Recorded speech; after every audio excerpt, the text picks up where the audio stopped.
My name is Claire Bennett. I'm 34 years old. And the night my sister left me unconscious in a blizzard began with a cup of coffee, she insisted on buying me.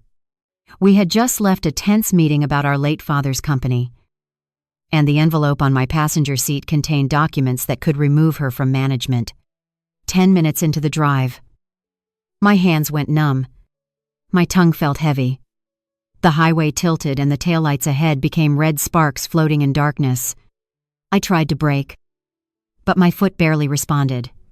My car fishtailed across black ice, slammed sideways into a guardrail, spun twice, and buried its front end in a snowbank. Metal screamed. The airbag struck my chest. Glass scattered across the dashboard, and freezing wind poured through a cracked window. I forced the door open and stumbled onto the shoulder, calling for help. But my voice disappeared beneath the storm. Then her SUV stopped behind me. She stepped out, saw me collapse, and crouched close enough for me to recognize her boots. I tried to say her name. Instead of calling 911, she checked my pulse, pulled my phone from my coat, opened my car, took the envelope, and walked back to her vehicle. For one terrible second, our eyes met. She knew I was still alive. The last thing I saw was her brake lights vanishing into white darkness. A snowplow driver found me nearly 40 minutes later. The next morning, I woke in a hospital bed as my sister entered the hallway and casually asked the doctor, "So, how is she?" The doctor looked past her toward me, then answered with one sentence that drained every trace of color from her face. Before I tell you what she said, and what happened after I finally walked out, tell me, what time is it for you right now? Where are you watching from?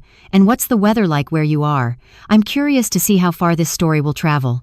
The room smelled of antiseptic, vetwool, and melted snow. Every breath scraped my throat, and a deep ache spread from my ribs to my shoulders whenever I moved. For several seconds, I could not separate memory from nightmare. Then I saw the bruises on my wrists, the dried blood beneath one fingernail, and an empty space on the bedside table where my phone should have been. A doctor entered, introduced himself as Dr. Nathan Cole, and asked me to follow his finger with my eyes. His voice was calm, but he kept glancing toward the hallway. He told me I had suffered a concussion, 2 cracked ribs, severe hypothermia, and an abnormal amount of a prescription sedative in my bloodstream. I told him I did not take sedatives and had never been prescribed one. He asked whether anyone had given me food, medication, or a drink shortly before I drove. The bitter coffee flashed through my mind. He paused before answering. Then we need to treat this as more than a weather accident. His words pulled me backward into an old memory. When I was 9, I had fallen through thin ice behind our childhood home. My older sister had crawled across the frozen pond and dragged me out by my coat. For years, that moment had defined her in my mind. Our father retold the story at every Christmas dinner, and Meredith always smiled as if saving me once had proved something permanent about her character.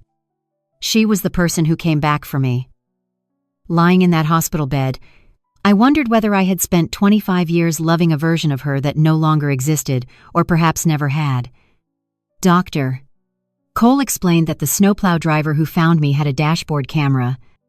The recording showed another vehicle stopped behind mine.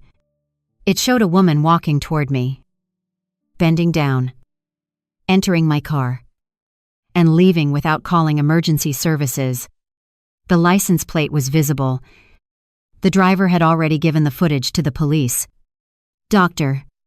Cole did not name the woman, but I remembered the boots, the shape of her coat, and the deliberate way she had checked my pulse before leaving. Before I could respond, a familiar voice drifted from the corridor. "So, how is she?" There was no panic in it, no urgency. It sounded like someone asking whether a delayed flight had finally landed. My sister Meredith stepped into view, wearing the same dark coat I remembered from the snow. Her eyes moved first to the machines beside my bed, then to Dr. Cole's clipboard, and only then to my face. She started shaping her expression into concern. But the doctor spoke before she could perform it.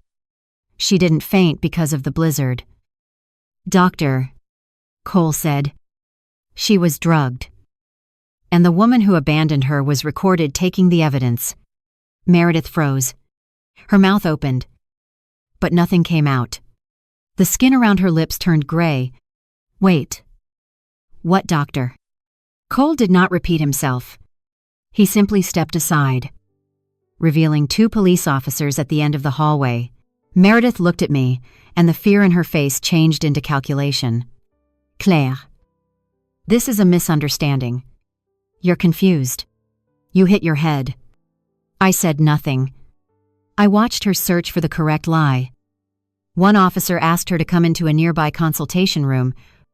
Meredith tried to laugh, insisting that she had stopped only after my crash and believed another motorist was already calling for help. The officer asked why she had taken my phone.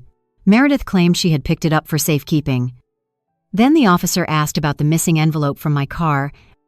That was the first question Meredith could not answer. She turned toward me again. "Tell them we argued at the meeting. Tell them you were upset. You weren't thinking clearly." The desperation in her voice confirmed something the toxicology report had only suggested. She was not worried that I might die. She was worried that I had survived with my memory intact. The officers did not arrest her that morning. The footage showed abandonment and theft, but the laboratory still had to identify the sedative and establish how it entered my body. They took her statement, instructed her not to contact me without permission, and escorted her away. As she passed my door, she leaned close enough that only I could hear her. "You have no idea what you're about to destroy." For the first time since waking, I was not afraid of the storm outside. I was afraid of how much my sister needed me to remain silent. By noon, the police had taken my initial statement, but my memory came in broken flashes. The coffee Meredith handed me outside the attorney's office, the bitter taste I blamed on burnt espresso, her headlights following too closely, and her face above mine after the crash. I remembered trying to move my fingers toward my coat pocket. I remembered her removing the phone before I could reach it. What I could not remember was why she had looked relieved. That expression disturbed me more than the image of her leaving, because relief meant she had been waiting for a particular outcome. A nurse named Helen returned my smartwatch, which the paramedics had found beneath my sleeve. The screen was cracked, but it still connected to the hospital's network. While she helped me charge it, I noticed a notification from our company's document system at 1148 the previous night. While I was unconscious, someone had used my credentials to open the board resolution file I had planned to present Monday morning. Another alert showed that a remote request had been made to reset my corporate password. The request came from an address associated with Meredith's office less than 15 minutes after she drove away from the crash. I showed the notifications to the detective assigned to my case, a quiet woman named Detective Harper Vance. She told me not to confront Meredith and not to access anything that might alert her. Then she asked a question that made my stomach tighten. What was in the envelope she took? I explained that our father had founded Bennett Cold Storage, a regional warehouse and delivery company. After his death, I inherited 60% of the voting shares, and Meredith inherited 49%. Meredith remained chief operating officer, but during the previous month, I had discovered unexplained vendor payments totaling hundreds of thousands of dollars. The envelope contained preliminary audit findings, a proposed board vote to suspend her, and an unsigned copy of the final trust distribution. Once I signed that distribution, my shares would pass into my own estate. Until then, an old survivorship clause meant they would revert to Meredith if I died. Our father had created it years earlier when neither of us had spouses or children, and no one had remembered to remove it. Detective Vance stopped writing. So, if you had died last night, she could have gained control of the company. Yes. That answer sounded unreal. Even in my own voice. 2 hours later, despite the officer's warning, Meredith appeared at my door. She carried flowers and a leather folder. Security had allowed her upstairs because she claimed I had requested business documents. I should have called for help immediately. Instead, I remembered the way her face had changed when Dr. Cole mentioned the recording, and I made a decision that frightened me almost as much as she did. I let my eyelids droop. I softened my voice. I pretended the concussion had blurred more than it had while keeping my hand close to the emergency button beneath the blanket. Meredith. Her shoulders relaxed. Hey. I'm glad you're awake. I don't understand what's happening. She placed the flowers where I could not see them and pulled a chair close. The police are overreacting. You crashed. I panicked. And now everyone wants a villain. You know me better than that. I looked toward the leather folder. What's that? Nothing urgent. Just paperwork to keep the company stable while you recover. She opened it to a temporary medical power of attorney, a voting proxy, and a statement saying I had taken medication voluntarily before driving. My signature line was marked with a yellow tab. A pulse beat painfully behind my eyes, but I kept my expression empty. You want me to sign. It protects both of us. She said, the board can't know you were impaired. Investors will panic. Let me handle things until you're better. I touched the pen without lifting it. Did you put something in my coffee? Her gaze snapped to mine. The silence lasted only a second. But it was enough. Then she smiled. You're confused. I remember it tasting strange. You always complain about that cafe. I remember you watching me drink it. Her fingers closed around the folder. Careful. Claire. Head injuries create false memories. I whispered. Was I supposed to fall asleep before I reached the highway? Her face hardened. She leaned toward me and lowered her voice. You were supposed to make it home and miss one meeting. That was all. Then you started driving like an idiot. The words landed between us with terrifying clarity. She had not denied drugging me. She had corrected the result. Under mi blanket. I tapped the record icon on my smartwatch. Meredith continued. Unaware. You don't understand what's at stake. Sign the proxy. Tell the police you took something by mistake. And this can disappear. Otherwise, the company goes down. Employees lose their jobs. And everyone will know it happened because you refused to be reasonable. You left me in the snow. I thought you were already gone. She realized what she had said only after the sentence escaped. I lifted my eyes fully. And that made it acceptable to steal my phone in the audit. The mask vanished. She reached for my wrist. But the door opened before she touched me. Nurse Helen entered with a security officer behind her. Meredith stood so quickly that the chair struck the wall. This conversation is over. She said. No. I answered. My voice steadier than I felt. It just became evidence. She glanced at my watch. Understood. And stared at me with naked hatred. Then she left the room without the flowers. The folder. Or the pen. Inside the folder. Detective Vance later found something Meredith had not meant to leave, behind a draft transfer agreement selling my controlling shares to a company I had never heard of for $1. Naomi arrived that evening carrying an overnight bag, my laptop charger, and an expression I had never seen on her before. She had been my best friend since college and had worked as the controller at Bennett Cold Storage for 3 years. Normally, she entered every room with an opinion and a plan. This time, she closed the door, checked the hallway, and stood beside my bed without speaking. When I told her about the recording, the voting proxy, And the $1 transfer agreement. She did not look surprised. She looked guilty. "There's something I should have told you weeks ago," she said. My first instinct was anger. After what Meredith had done, another secret felt unbearable. But Naomi opened her bag and removed a flash drive, printed bank statements, and copies of invoices bearing my electronic approval. I had never seen any of them. 6 months earlier, Meredith had ordered her to create a new vendor account called Northline Equipment Solutions.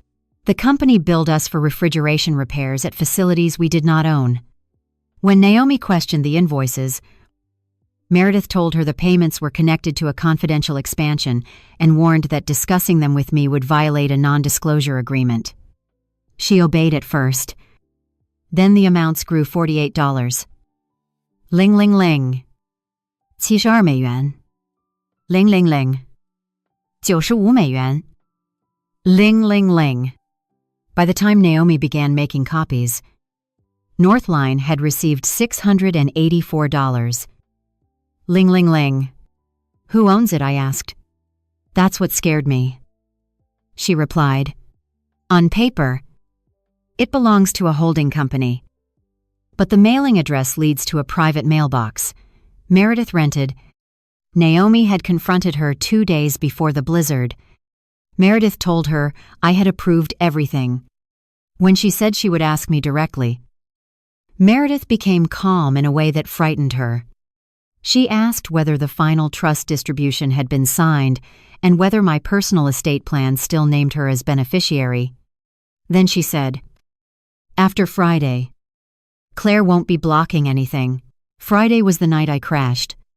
Naomi had spent the next day blaming herself. She had called me repeatedly. But my phone went straight to voicemail because Meredith had taken it. She contacted the hospital only after the police reached our office. Her hesitation hurt. But it was not the same as Meredith's betrayal. She had preserved the records. And now she was willing to risk her job to expose her. We contacted Rachel Kim, a forensic accountant who had grown up across the street from us and later helped our father investigate internal theft. Rachel did not arrive with comforting words. She arrived with 3 legal pads and immediately separated what we knew from what we suspected. The sedative connected the crash to a possible assault. The dashcam proved Meredith abandoned me and removed property. The company records suggested fraud. But suspicion would not be enough to stop her from draining the business before the board could act. Rachel examined the transfer agreement and recognized the buyer, Harrow Capital Recovery, a distressed debt firm known for purchasing companies on the edge of default. Meredith had apparently pledged her future control of Bennett Cold Storage in exchange for a private loan. If she failed to deliver my shares within 10 days, the lender could pursue her personally. That was her deadline. The storm had not created her decision. It had given her an opportunity. Rachel proposed a plan that required me to do the opposite of what Meredith expected. Instead of publicly accusing her, I would remain in the hospital and appear uncertain. Naomi would return to work and act as though I had accepted Meredith's explanation. Rachel would quietly notify our bank, preserve server logs, and prepare an emergency board petition. Detective Vance would seek warrants for Meredith's vehicle, financial accounts, and devices. We would let her believe the stolen documents had bought her time. I hated the idea of pretending weakness, but Rachel explained why it mattered. A cornered woman destroys evidence. A confident woman keeps using it. The next morning, Naomi called Meredith from my room with the speaker off. She told her I was frightened, confused, and considering signing the proxy to avoid scandal. Meredith asked whether I remembered the coffee. Naomi said I had mentioned nothing about it. Her relief was audible even from where I lay. Then she made a request that removed the last trace of doubt from Naomi's face. She told her to delete the Northline vendor history before the board's automated audit ran Monday morning. Naomi promised she would handle it. After the call ended, we sat in silence. The betrayal no longer felt like a family argument or a moment of cowardice. It had shape, numbers, dates, and a deadline. My sister had not merely left me to die. She had built a financial plan around the possibility that I would bill for the next 48 hours. The hospital room became our command center. Rachel traced Northline's payments through 2 accounts and found that Meredith had used company money to cover personal loans, a luxury apartment, and losses from a failed real estate project she had hidden from the family. Naomi preserved the original accounting database and gave the bank written notice that several transfers were disputed. Detective Vance obtained the snowplow footage in full. It showed Meredith kneeling beside me for 23 seconds, checking my neck, taking my phone, and removing the audit envelope from my car. Then, instead of calling for help, she drove away. The most damaging evidence came from the hospital laboratory. The sedative in my blood-matched medication legally prescribed to Meredith months earlier after a surgical procedure. That alone did not prove she put it in my coffee. But a search of her SUV uncovered the prescription bottle beneath the driver's seat. Several tablets were missing. My phone and the original audit envelope were found locked in the rear storage compartment. Meredith still did not know about the search. The police wanted her to keep talking, and I wanted to understand how far she was willing to go. With Detective Vance's approval, I sent her a brief message from a replacement phone. I don't want the company destroyed. Bring the documents. Let's solve this privately. She responded in less than a minute. We arranged to meet in a small family consultation room on the hospital's 4th floor. Rachel waited in an office across the corridor. Detective Vance and another officer remained nearby. Detective Vance confirmed I could legally record a conversation I was part of. So my phone rested face down beside a glass of water. Naomi sat behind a partially closed divider, ready to enter if I needed her. Meredith arrived carrying a fresh copy of the proxy and acting like the protective sister she had pretended to be for years. She told me the police had searched her vehicle because I had misunderstood what happened. She said the board was nervous. The bank was asking questions. And every hour I delayed placed hundreds of employees at risk. What happens if I sign? I asked. You recover. I stabilize the company. We tell everyone the crash was caused by medication you took accidentally. And Northline, her eyes narrowed. Naomi has been talking. I lowered my gaze, allowing her to believe she had regained control. She showed me the transfers. Those were temporary. I was moving money to protect it by sending it to your own mailbox. For a moment, her expression emptied. Then she sat across from me and spoke with cold patience. Dad built that company for both of us. But he gave you control because you were his favorite. You walked into every board meeting with 60% and acted as if that made you smarter. I spent 15 years doing the work while you got the deciding vote. There it was. Not fear, not panic, but resentment polished over years. You drugged me because Dad trusted me. I needed you out of Monday's meeting. The dose was supposed to make you sleep, not crash. You followed me into a blizzard after drugging me. I followed you to make sure you got home. You watched me collapse. Her jaw tightened. By then, the damage was done. If I called an ambulance, they would test your blood. They would ask questions. Everything would come apart. So, you chose to let me freeze. She looked toward the door, then lowered her voice. I thought you were dead. And yes, for 1 second, I realized your death would solve problems you created. My hands trembled beneath the table, but I kept my face still. She pushed the proxy toward me. Sign it. I will repay the money. You can keep your house, your salary, whatever makes you feel secure.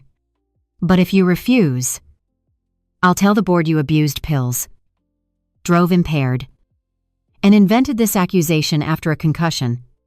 I have messages that make you look unstable. What messages? The ones I sent from your phone while you were unconscious. The cruelty of that answer stunned me more than the threat. Meredith had not spent those 40 minutes merely escaping. She had been constructing a story in which I caused my own destruction. I picked up the pen. She leaned forward, watching the signature line. Instead, I wrote 2 words across the proxy. Not today. Naomi stepped from behind the divider.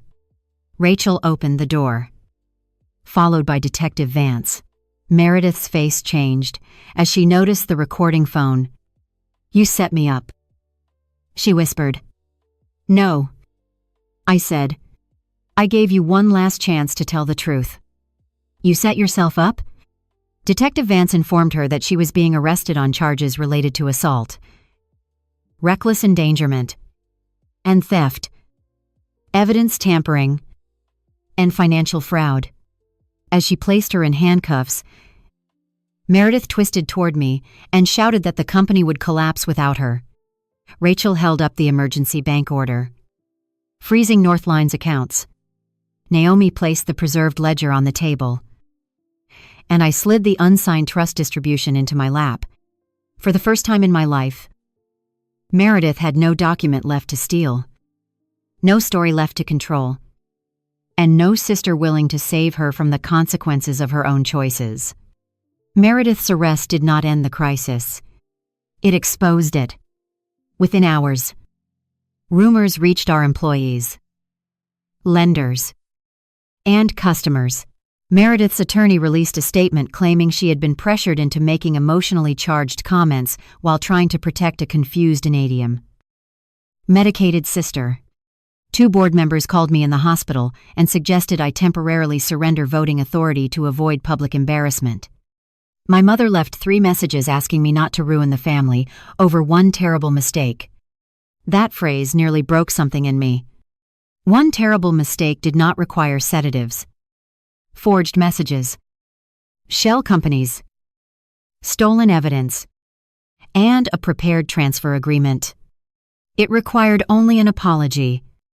What Meredith had built required planning. I was discharged 4 days later wearing a rib brace beneath my coat. Instead of going home, I went directly to Bennett Cold Storage for an emergency board meeting. Naomi walked beside me. Rachel carried the forensic report. Detective Vance had advised me not to discuss the criminal case, so I focused on what I could prove through company records. Meredith attended by video from the county detention center because despite everything, she was still a shareholder and officer until the board voted. Her attorney sat beside her.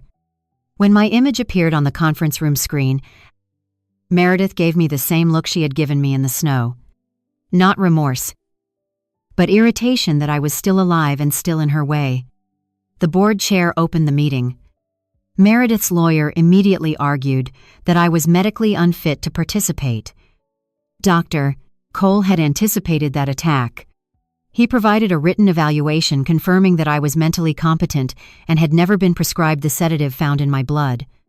Rachel then presented the Northline invoices, banking records, server logs, and the $1 transfer agreement. Naomi explained Meredith's order to erase the vendor history. Our bank representative confirmed that the disputed funds had been frozen before they could be moved again. Meredith interrupted repeatedly. She called Rachel a hired liar, Naomi a disgruntled employee, and me an unstable sister seeking revenge. Then, the board chair played a short section of the consultation room recording. I needed you out of Monday's meeting.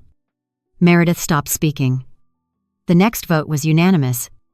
She was removed as chief operating officer, stripped of access to every account and facility, and referred for civil action to recover the stolen money. The board also authorized an independent review of every contract she had approved during the previous 5 years. But the final document mattered most to me. Our father's attorney had brought a sealed letter that was to be read only if either sibling challenged the distribution of voting control. I had never known it existed. The attorney opened it and read our father's words aloud. He wrote that he loved both of his children, But he had given me control because leadership required stewardship, not entitlement. He had discovered smaller, unauthorized withdrawals by Meredith years earlier and had covered them once on the condition that they never happen again. Meredith stared at the screen as if our father had returned to judge her. The letter ended with one sentence. Claire protects what other people depend on. Meredith protects whatever she believes belongs to her. I did not feel triumphant when the meeting ended. I felt free. Outside the building, employees had gathered near the loading bays. I expected suspicion. But a warehouse supervisor approached and thanked Naomi and me for stopping the accounts before payroll was affected. Others followed. The company Meredith claimed would die without her was still operating because dozens of honest people had been carrying it while she stole from it. That afternoon, I signed the final trust distribution in front of the attorney and placed my shares into an estate plan that Meredith could never inherit. I also created an employee emergency fund with money recovered from one of the frozen accounts. It was not revenge in the way Meredith understood revenge. I did not destroy the company to punish her. I removed her ability to use it as a weapon. When I finally returned to my apartment, the replacement phone rang. It was my mother again. This time, I answered. She asked whether I could withdraw the charges if Meredith repaid the money. I looked at the bruises on my hands and remembered the red taillights disappearing into the snow. No, I said. She did not leave a debt. She left me to die. Then I ended the call. The criminal case lasted 11 months. During that time, Meredith continued changing her story. First, she said I had taken the sedative voluntarily. Then, she claimed Naomi had planted the bottle in her SUV. Later, she argued that her words in the hospital were sarcasm taken out of context. Each new explanation collapsed against a different piece of evidence: the toxicology report, the dashcam recording, the stolen phone, the forged messages, the company files, and her own recorded admission. The snowplow driver testified that he had seen Meredith's SUV leave the shoulder while my body was already disappearing beneath fresh snow. Dr. Cole explained that another 30 minutes of exposure could have killed me. Detective Vance presented the messages Meredith sent from my phone to the board, including one saying I was too ill to attend Monday's meeting before any doctor had evaluated me. Rachel traced the stolen funds to her personal debts. Naomi testified about her order to delete the records, Anarilitas, 100 withings, 1 When it was my turn, Meredith finally looked at me. I told the court about the sister who once pulled me from a frozen pond and the woman who later walked away from me in a storm. I did not ask the judge to punish the child I remembered. I asked her to hold the adult accountable for deciding that my life was less valuable than her control of a company. Meredith accepted a plea agreement after the judge ruled that the recordings and financial evidence could be used at trial. She pleaded guilty to multiple felony charges involving assault, reckless endangerment, theft, evidence tampering, and financial fraud.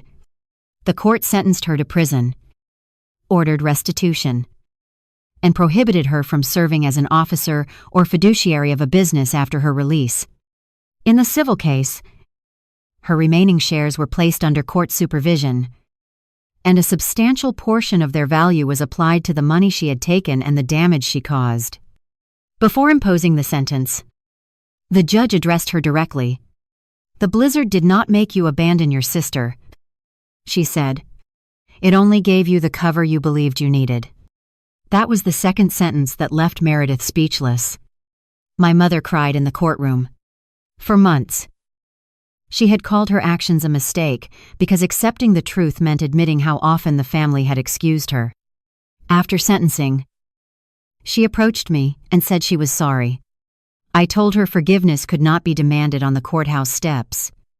Trust, if it ever returned, would have to be rebuilt without pressure, excuse, or secret appeals on Meredith's behalf. Bennett Cold Storage survived.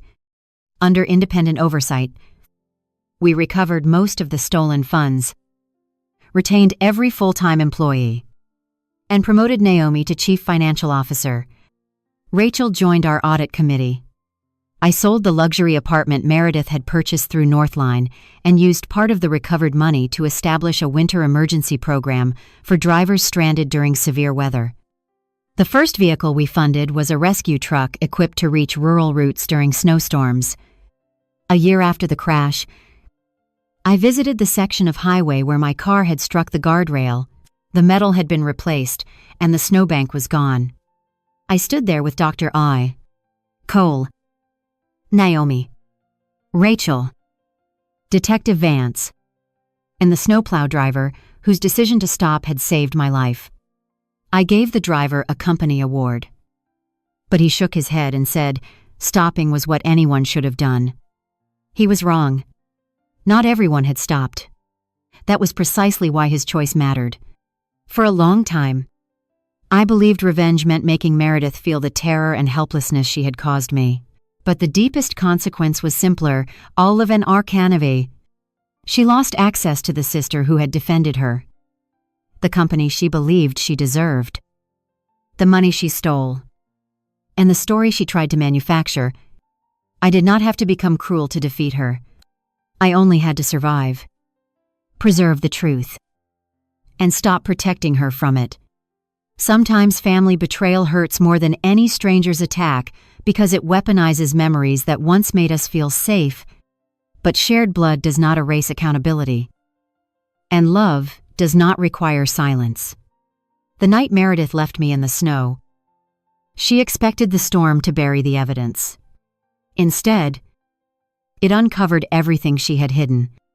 So, let me ask you this. What would you have done if your own sister had chosen money and control over your life? Would you have exposed her immediately or waited until every piece of evidence was in place? Tell me in the comments. Because sometimes the most powerful revenge is not destroying someone. It is building something so strong that their absence no longer threatens it. The company did not collapse. The employees did not lose their jobs. The winter emergency program has already saved 3 drivers in its first season, and I am no longer the sister who needed to be rescued from the ice. I am the one who chose to stay standing after the storm passed.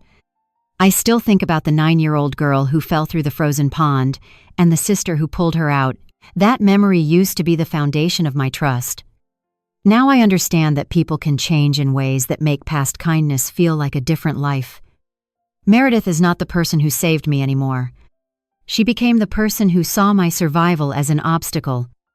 And that transformation was not sudden. It was built, decision by decision, until the final choice in the snow. I do not hate her. Hatred would mean she still controlled my emotions. I simply no longer give her access to my peace. That is what healing looks like, not forgetting. Not forgiving on demand, but reclaiming the space that betrayal tried to steal. If you are watching this and wondering whether to confront someone who has hurt you, remember that truth does not need to be loud to be powerful. Sometimes it just needs to be recorded, preserved, and placed in the hands of people who will act on it. And if you are still afraid of breaking your family by speaking up, ask yourself whether silence has already broken something more important, your trust in yourself. The woman who saved my life was not my sister. She was a stranger in a snowplow who stopped when everyone else had passed.